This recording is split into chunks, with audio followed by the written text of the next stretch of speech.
Sziasztok! Újra itt vagyunk egy interjúval, ahol Ginával, Csanyi-Robah-val fogunk beszélni. Ezzel az interjún az oktatásról. Thank you, Gina, for joining us today for the International Roma Day, and on this specific day when we talk about education. We're really, really happy to have you with us today. Oh my God. Thank you so much, Livia Kasisi-Pan. I'm so honored to be a part of this. Thank you. Thank you. Let us ask you right at the start that what do you think when you hear the word education? What are the first thoughts that come to you? Well, now, I mean, at this point in my life, education it means everything to me. I mean, education is what helped me to rise above a lot of my family history, right? There was there wasn't anybody that had finished high school or university before I did.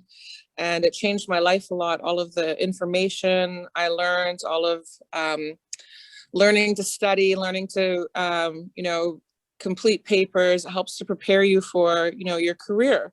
So you learn a ton of information, you meet a lot of interesting people, and you have great conversations, and you find ways to, learn about history, understand like how we arrived at this place in time. And now education means to me my career. It means coming to work and seeing kids every day and teaching them.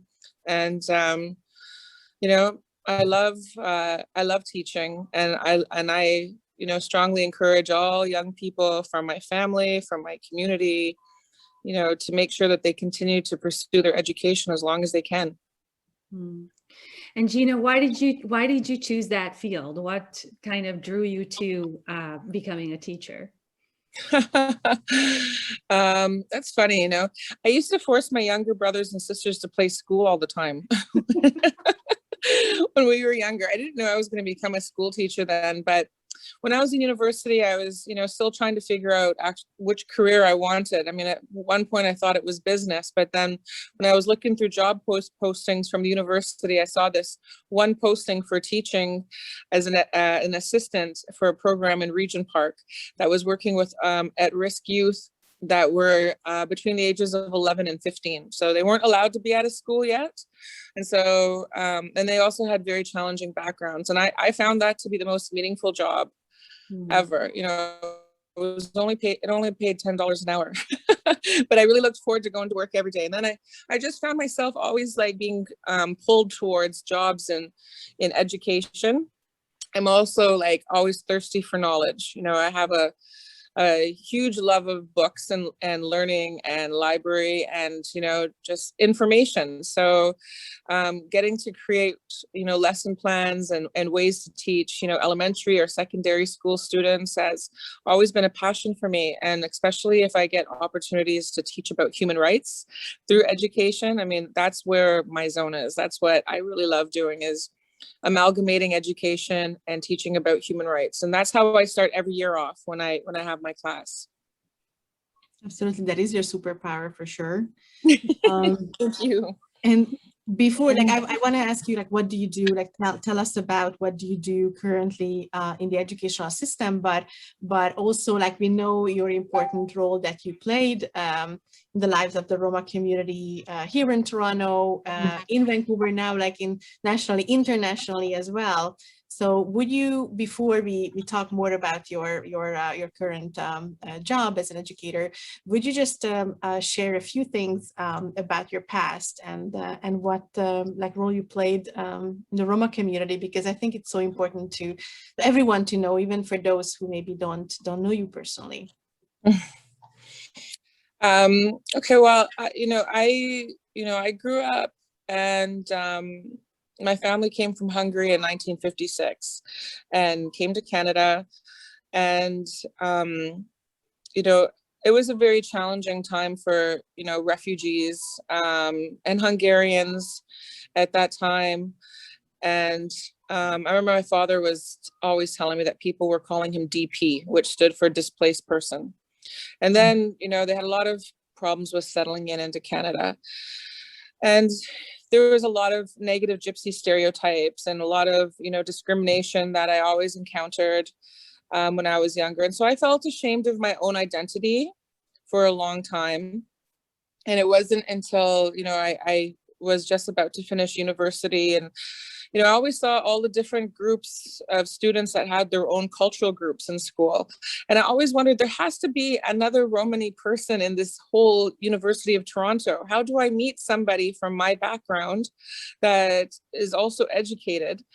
And, I found over the internet, the European Roma Rights Center in Budapest. And that's where I went to in 2004 and met, other university educated Romani people from around Europe. And for me, that was a very important turning point in my life. But, what also happened is that I couldn't stay in Budapest because, I live in Canada and this is where my family is. And, the communities here is different and all the issues here were quite different. So in you lived in Hungary at the time? In 2004, I was there for 2 months for the European Roma Rights Center. Then I went back in 2006 for an internship and I stayed for 6 months. And then I returned and then to Canada. And then it was in 2007 that I found the Roma Community Center. And, things were very, very chaotic. When you bring Romani people from all these different countries and put them to sit in a board together.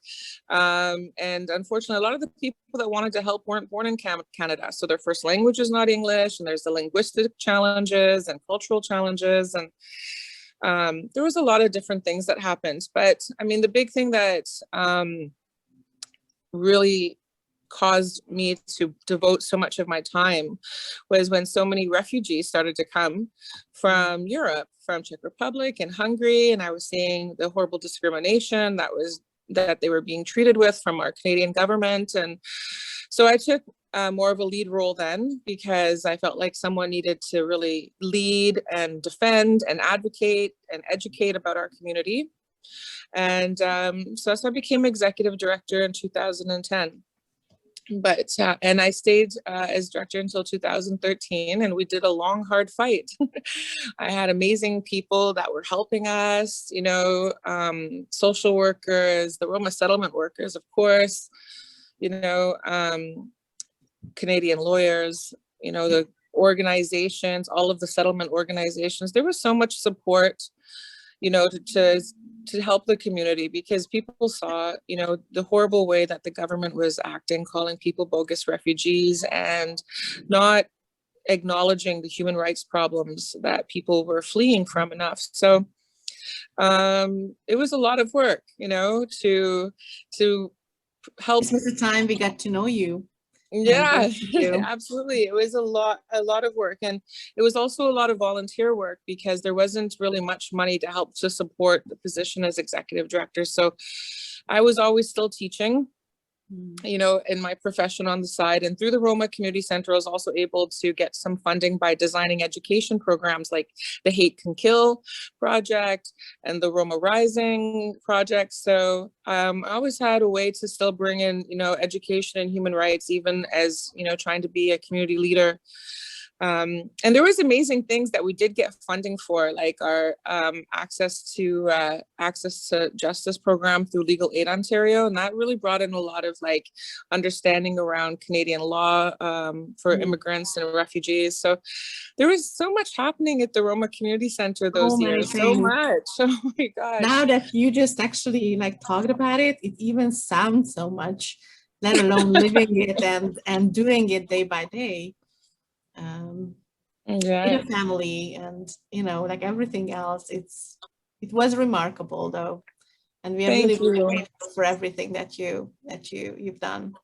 Thank you so much. I mean, it overwhelms me when I think about the amount of work that went into all those years, but at the same time I'm appreciative of all the people and families that were helped, all of the people I was able to meet, and just people to also learn more about the Roma community and get past a lot of the negative stereotypes and sometimes just the myths, right? Those myths that North Americans have a lot, of believing that we're going to arrive in these caravans with these, you know, crystal balls and start dancing around campfires. Like, the picture that they have in their head is so inaccurate.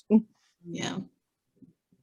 So yeah, the Roma Community Center is something that's always very dear and close to my heart.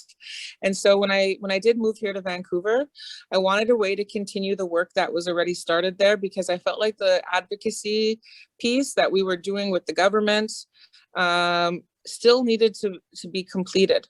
So I stayed in touch with everybody through a coalition that we started, that was the Redress for Roma Refugees Coalition, which was a group of many people, with lawyers, human rights activists, social workers, a few people from the Roma community. It was people from churches came together to really like try to change the system that failed many of the, you know, the Hungarian and Czech and Slovak refugees that had come at a certain time frame. But it was mostly the Hungarian refugees that were targeted the most by the government at that time, and going to Hungary and putting up billboards and, you know, Miskolc, telling people not to come here. I mean, it was a big insult, right? And it was hurtful to so many people. So, you know, there was things that we followed up with still in terms of the lawyers that didn't do their job right, because, you know, I think people's attitudes towards the refugees that were coming were impacted by the government dialogue of what they're saying about bogus refugees and coming to Canada for all the wrong reasons, right? We know all the things that they said, right? All the negative things. Yeah. So the good thing with the Canadian Romani Alliance, we were able to finish off at least is just, you know, holding those lawyers accountable through the Law Society of Upper Canada, right? They had to, they lost their licenses for a certain period of time. One lost their license to practice law for good. There was a civil case, a lawsuit, the class action lawsuit, that a number of the families were able to get some money each. It was up to $5,000 per family. The insurance company for the lawyers had to pay these funds to the people that weren't treated properly by those lawyers, the lawyers that didn't care to do a good job on their refugee claim. So yeah, following those things through to the end made me really happy, you know. And then the last part was, you know, well, there's a good acceptance rate at the Immigration Refugee Board now. I think that the lawyers and the judges, they're aware more of who the Roma community is, you know, and the struggles. And then the last piece was just about, you know, the Canadian government recognizing the Roma genocide during the Holocaust. And that happened now on August 2nd this past summer. So a lot of the work that I had started at the Roma Community Center has come to an end now in some ways. So, you know, we hope to do some more things in the future. Is Joe getting the class? Yeah, you're in the library now. Oh, okay, thanks. So I'm having some binder problems. I'm gonna have to like 10 more minutes in the bathroom. Okay. Sorry about that, one of my students. It's okay. This is actually a perfect time to ask you that what are you focusing right now in your life in Vancouver? So in my life, well, other than my two kids, so Eva is now 5 and Yassine is 12. Whenever I'm not at work, it's, you know, my time goes a lot to them, but here I am now teaching grade 5-6 at an elementary school in East Vancouver. I have a very diverse classroom of students, many different cultural backgrounds, which I love, because so many places here you don't find a lot of diversity, but in this school, in the neighborhood that I'm in here, there's a ton of diversity. So I love that. It's an inner city school. And one thing that I've started to do recently that I'm really proud of is I've been hired. It's not a paid job. They just released me from my daytime teaching and supply another teacher in my place for my classroom. But I've started to work with the British Columbia Teachers Federation and doing social justice and anti-racism workshops for teachers around British Columbia. So that is it's so aligned with my values and my principles and my passions of teaching and social justice. and human rights. So this is kind of where I'm going a little bit right now with my career, is starting to, teach the teachers a little bit more about, ways to make sure their classes and their schools are places where discrimination doesn't take place and where everybody's feeling included and safe. So that's what I'm doing right now. Canadian Romani Alliance is still existing, and, the work is more in response now to people wanting to know about who the Roma community is, and doing some public education around that. One thing that we're hoping to do soon is create a film festival with Romani films. And Laki Sershel, he's Romanian Roma. He's one of the co-founders of the Canadian Romani Alliance, and he's a really well-known musician here in Vancouver. And he has this band he's had for quite a long time called, it's a gypsy swing band. So, so it's like gypsy jazz. And he's done this thing that he's put together here. It's amazing. It's called Roma World Music. Hold on, do I have one? Oh, I do. I'll just get it for you right now. Okay. Here on my wall. So Laki did the Roma addition to world music, and he, before COVID, we had this great venue, and it was people showing different kind of Roma music from all around Europe, from Turkey all the way to Spain. And it was really quite beautiful. So some of the stuff that we do right now, it's not so much direct help for, refugees and immigration and settlement. It's more around just, public education and, just bringing our culture to Canadian culture, right? And just finding ways to celebrate our own and invite people to come celebrate with us, like International Roma Day is. That sounds wonderful, Gina. Thanks, Susanna. And the question that I have, because you are currently in the educational system, and you worked with youth and students who came as refugees, how do you think the current educational system could change to better support the strengths of Roma students? Well, there's, I certainly think that there was huge challenges when everybody came initially, and everybody was placed into the same classrooms, these English as a second language classrooms. And I think that it would have been a better process if they would have been able to be a part of the broader school community, rather than just being in these enclosed kind of isolated ESL rooms.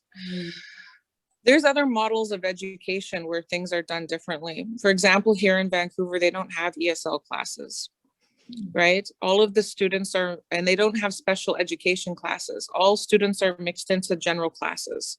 And then they can receive extra support in those classes from resource teachers if they need English language support, or they need learning support or behavior support. So, it was really sad for me when I first met all of the, the Romani students at Parkdale Collegiate, and seeing how unhappy they were being taught in a cafeteria, and feeling isolated from the other students in the school.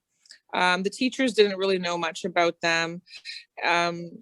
It's hard to expect kids to speak English and learn English when you put, 50 of them from the same country together in the same class. So I hope that that sort of thing can be fixed. And we had fun a little bit when I was at Parkdale Collegiate, because I was part of the Toronto School Board at the time. And we were able to have this project that they let me do, which was about integration and inclusion. So I broke all of the students up into pairs and had certain teachers participating. And so they would go and visit the different classrooms that were not ESL classrooms and sit inside those classes throughout the day. And they had so much fun meeting the other teachers and the other students. And I think that finding more ways to include newcomers, whether they're Roma or from anywhere else in the world, right? To include them in the school, mainstream school system, rather than putting them off to the side in these like ESL learning classes. I think that a better model of education is including them in all classes, and they just learn English a lot faster, you know, make new friends, adapt to where they are quicker. So I think that's a big thing. Some of the beautiful things I saw in Parkdale too, though, were like at, what was that one called, Olivia? Was that Queen Victoria School? Queen Victoria Public School. Yeah, at Queen Victoria and at Parkdale Public School. I mean, they had some amazing like Roma Day events, like things that are going to stay in my memory for my life that were so wonderful. Me too. Right? They were like so wonderful. I just enjoyed it so much. I'll never forget the sea of like children at Queen Vic holding up their colored Romani flags and cheering as Junjanini had the young children dancing. I mean, I had tears in my eyes that day. I've never seen anything like that. And I thought, if all of the Hungarian Roma children in Hungary could see this, how proud that they could feel, you know, of being, you know, valued and included. You know what, we are still, the door. I just wanted to say that we are still doing the presentations and workshops for service providers here in Toronto in the GTA about the engaging and supporting and working with the Roma community. And when we are at the education piece, this is a video that we still show to everyone, wherever we go, let it be TDSB or lawyers or public health nurses. Yeah. We show this video where the kids are dancing at the Queen Victoria Public School. The very first International Roma Day celebration, because that is just so beautiful that we love to showcase that. That's amazing. I know you felt, we were there that day together, right? It was such a beautiful feeling, and all the parents, all of the, you know, the Hungarian Romani parents were all there too, all sitting on the benches and chairs all along the walls. I mean, what a wonderful energy that was in the room that day. It was just, you know, so unique and beautiful. You know, that principal of that school, I can't remember his name right now, David Finkelstein, Finkelstein, he was so supportive, such a great, like, you know, example of like what you can do in education to support and welcome a community and make them feel valued, especially after coming from negative experiences. It was really wonderful, really wonderful.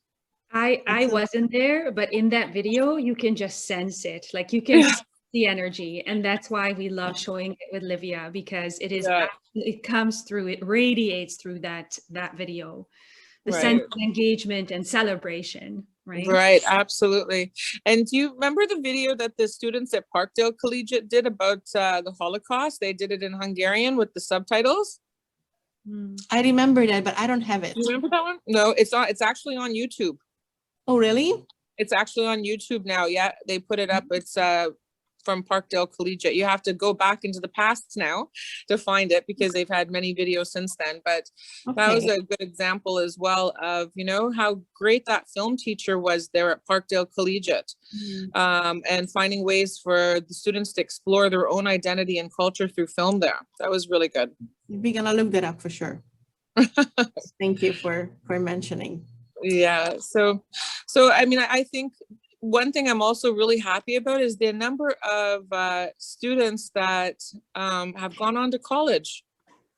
You know, there's a fair number that have, when they were able to stay here in Canada, to be able to further their education. And so seeing young Romani people now going on to college and making use of the good opportunities here is something that I've enjoyed seeing. We do have more and more clients as well, students who are in college or universities. And actually for this day, for the educational day, we're going to have another interview with one of them who's going to talk about her experience. And she's in university studying political science. That was one of my majors. That's awesome. She's also amazing.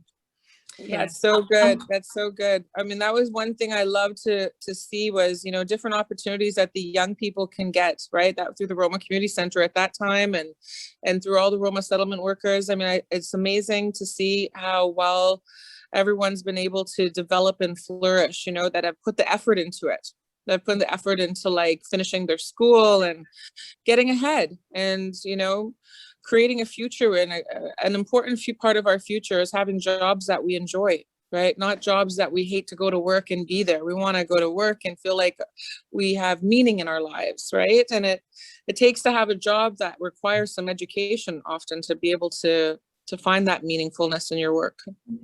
Yeah, absolutely.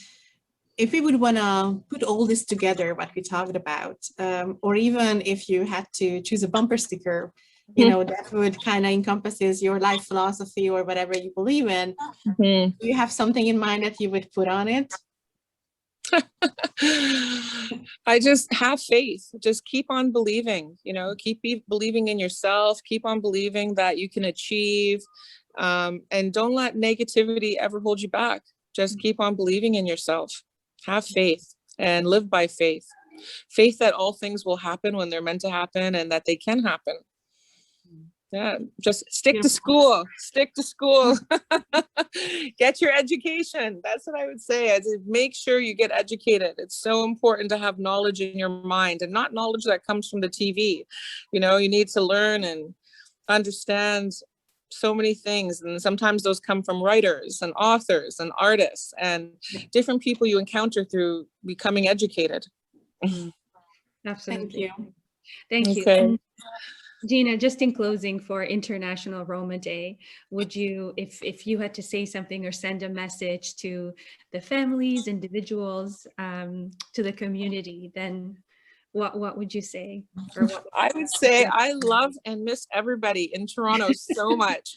And I wish I could be there to celebrate International Roma Day with everybody. That's the only thing I'm really missing here in Vancouver is community. You know, it's so much different in Toronto, and I miss those celebrations. I really miss them. And I miss all of the people that I've met over the years and worked with. And I hope everybody has a great International Roma Day, you know, and for us to just be grateful because things have improved so much for people that came to Canada in Toronto, and things have also, you know, improved for the Roma community overall quite a bit since 2004 when I started Roma rights work. It's been leaps and bounds, and, you know, there's so many people that are doing so much good work, you know, and there's space for everybody to contribute in like finding ways to lift the community up. Absolutely. So, I'm pretty sure that many people feel yeah, this year we won't have a chance to get together, but I think we are really grateful for social media and internet that we can come together this way, and having you part of the celebration and having so many other people from different places to celebrate together. And this year is even an extra special one. So we are really grateful that you've been here with us and celebrate with us and have time, even during your schoolwork to talk to us. So thank you so much. You're welcome, and thank you so much. I really, from all my heart, just enjoy so much being a part of this wonderful International Roma Day event that you and Susanna and the other ladies have put together. It's just beautiful. Thank you so much. Wishing you all the best. Happy International Roma Day, and hope we're gonna see each other soon, even next week on Facebook, or later in some capacity. Sure, absolutely. I can't wait for it, and I just hope that keep doing all the great work that you're doing. You know, you and the other women, I mean, really, it's just beautiful how you've been supporting the community over there in so many different ways. And everybody's so lucky to have all of you working alongside them. All right, Ope Roma. Bye. See ya.